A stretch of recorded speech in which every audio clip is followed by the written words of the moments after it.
Selamat berjumpa kembali dalam layanan audio Sahabat Seperjalanan. Hari ini adalah hari Minggu 23 Juni 2024. Tema renungan dan saat teduh kita dengan judul Yang Paling Berharga. Firman Tuhan terambil dalam Matius 13 ayat ke-44 sampai dengan ke-46.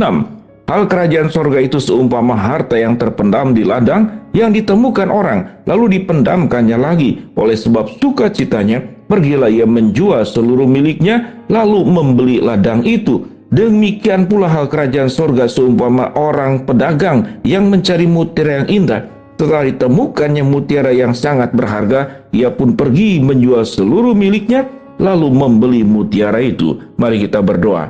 Bapa dalam surga, kami bersyukur bahwa Tuhan mengajarkan banyak kebenaran firman Allah lewat perumpamaan-perumpamaan yang sangat mudah dimengerti oleh manusia. Dalam nama Tuhan Yesus kami berdoa, amin. Shalom sahabat seperjalanan yang dikasihi Tuhan, kita belajar sebuah tema tentang yang paling berharga. Kalau kita kemudian uraikan kata yang paling berharga, mungkin kita akan belajar dalam konteks bagian Alkitab ini, yaitu menjual harta untuk membeli harta. Apa yang dimaksud menjual harta untuk membeli harta? Kalau kita menukarkan uang 100.000 rupiah kemudian ditukarkan menjadi 10.000, 10 lembar itu sama-sama saja, cuman bentuknya menjadi berbeda. Yang satu 100.000, yang satu 100.000 dalam jumlah 10 pecahan uang kertas. Jadi sama-sama saja. Kalau dikatakan kita menjual harta untuk membeli harta, maka apa yang ada di dalam bagian di sini? Tentu kalau seorang pebisnis tatkala menjual untuk membeli sesuatu yang jumlahnya sama, maka pasti akan punya nilai yang berbeda. Kalau kita keluarkan uang 1 juta, percayalah bukan untuk mendapatkan yang 1 juta. Pasti akan mendapatkan sesuatu yang berkali lipat daripada 1 juta. Nilainya tentu minimal 2 juta atau lebih daripada itu. Apa yang firman Tuhan katakan? Hal kerajaan sorga itu seumpama harta yang terpendam di ladang, lalu ditemukan orang, lalu dipendamkannya lagi. Oleh sebab sukacitanya ia pergi menjual seluruh miliknya, lalu membeli ladang itu. Jadi menjual seluruh milik yang dipunyainya untuk membeli ladang itu yang di dalamnya ada mutiara. Demikian pula hal kerajaan sorga seumpama seorang pedagang yang mencari mutiara yang indah. Setelah ditemukan mutiara yang sangat berharga, ia pun pergi menjual seluruh miliknya lalu membeli mutiara itu. Maka di sini kita berbicara tentang orang cerdas yang tentu orang cerdas akan terus mencari keuntungan yang lebih baik dalam kehidupan ini. Dan Tuhan Yesus menggambarkan tentang kerajaan surga dalam perkara-perkara yang sifatnya itu duniawi. Harta benda yang dimilikinya duniawi. Membeli tanah yang di dalamnya ada mutiara juga itu hal-hal yang sifatnya duniawi, yang sifatnya fisik. Tapi digambarkan bahwa mutiara yang ada di dalam tanah tersebut itu dikatakan seperti kerajaan surga. Dan menjual apa yang dimilikinya supaya bisa membeli tanah yang di dalamnya ada mutiara. Setelah ditemukan mutiara sangat berharga, ia pun pergi menjual seluruh miliknya lalu membeli mutiara itu. Apa yang dimaksud di dalam mutiara ini? Mutiara ini adalah gambaran tentang kerajaan surga. Kalau kita kemudian terjemahkan dalam bahasa yang lebih mudah dimengerti, untuk kerajaan sorga tidak ada yang lebih tinggi, lebih berharga, lebih mulia, lebih agung daripada kerajaan sorga itu sendiri. Firman Tuhan berkata, Tuhan Yesus berkata, bertobatlah sebab kerajaan sorga itu sudah dekat. Kalau kaitannya kerajaan sorga dengan bertobat dan kemudian kalimat sudah dekat, artinya apa? Bahwa kerajaan sorga dimulai dari sebuah pertobatan. Pertobatan berarti dia menyerahkan hidupnya untuk diampuni oleh Kristus, ditebus dosa-dosanya, lalu kemudian menjadi pengikut Kristus. Kalau kita kemudian tarik lebih jauh lagi apa yang Tuhan Yesus katakan, kalau engkau mau menjadi pengikutku, tinggalkanlah seluruh yang engkau miliki dan ikutlah aku. Maka engkau baru layak untuk bisa memikul salib dan mengikuti aku. Apakah pada bagian ini kita anggap bahwa semua yang bersifat duniawi di dalam dunia ini sesuatu yang tidak penting? Tidak demikian.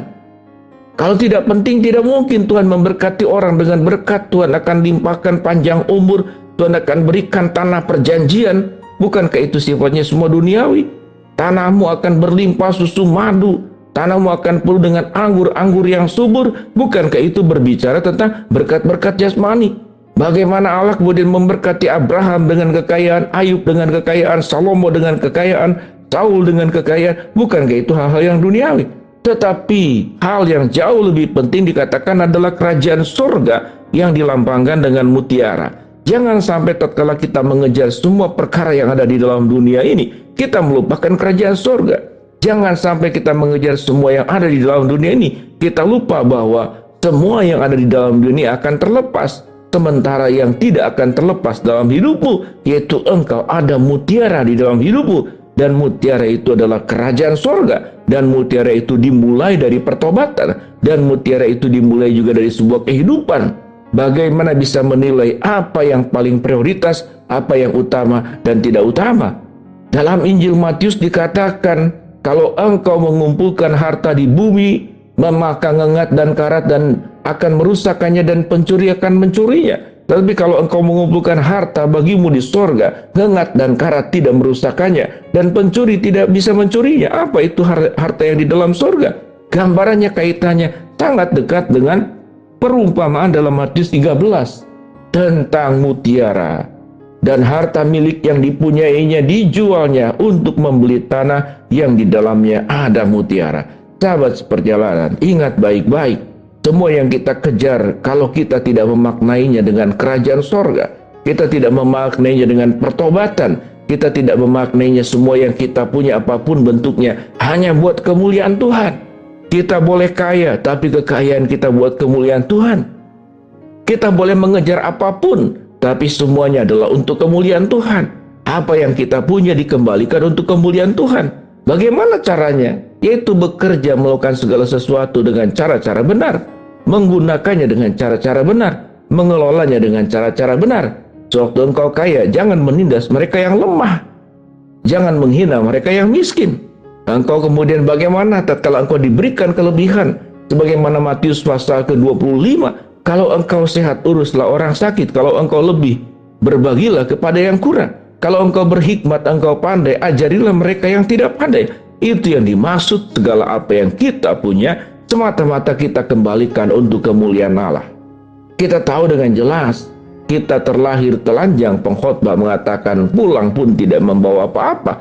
Bahkan nafas yang paling ringan sekalipun tidak pernah kita akan bawa. Waktu kita meninggal, maka tarikan nafas terakhir adalah akan diakhiri dengan hembusan nafas.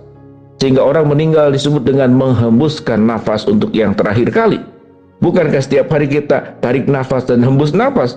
Tetapi orang meninggal akan menghembuskan nafas yang terakhir kali. Selesailah. Hembusan nafas berbicara tentang tidak hanya nafas di dalam ada pada tubuh kita, tapi semua yang kita ada pun itu akan terhembus. Tidak ada sedikit pun yang kita bawa.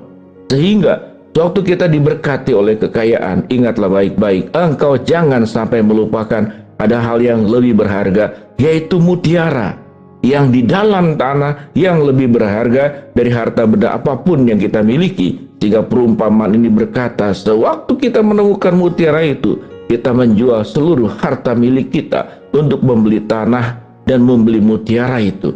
Itulah yang disebut dengan kerajaan sorga. Dan kerajaan sorga dimulai dari pertobatan dan perubahan hidup yang berkenan di hadapan Tuhan. Mari kita berdoa. Bapa dalam surga, terima kasih kami sudah belajar menemukan apa yang paling berharga dalam hidup kami. Hamba-Mu berdoa buat sahabat perjalanan yang sedang sakit, Tuhan jamah sembuhkan. Sahabat perjalanan yang sedang menghadapi masalah, Tuhan bukakan jalan. Sahabat perjalanan yang sedang berdoa mengharapkan sesuatu, Tuhan kabulkan dengan cara dan waktunya Tuhan. Dalam nama Tuhan Yesus kami berdoa. Amin.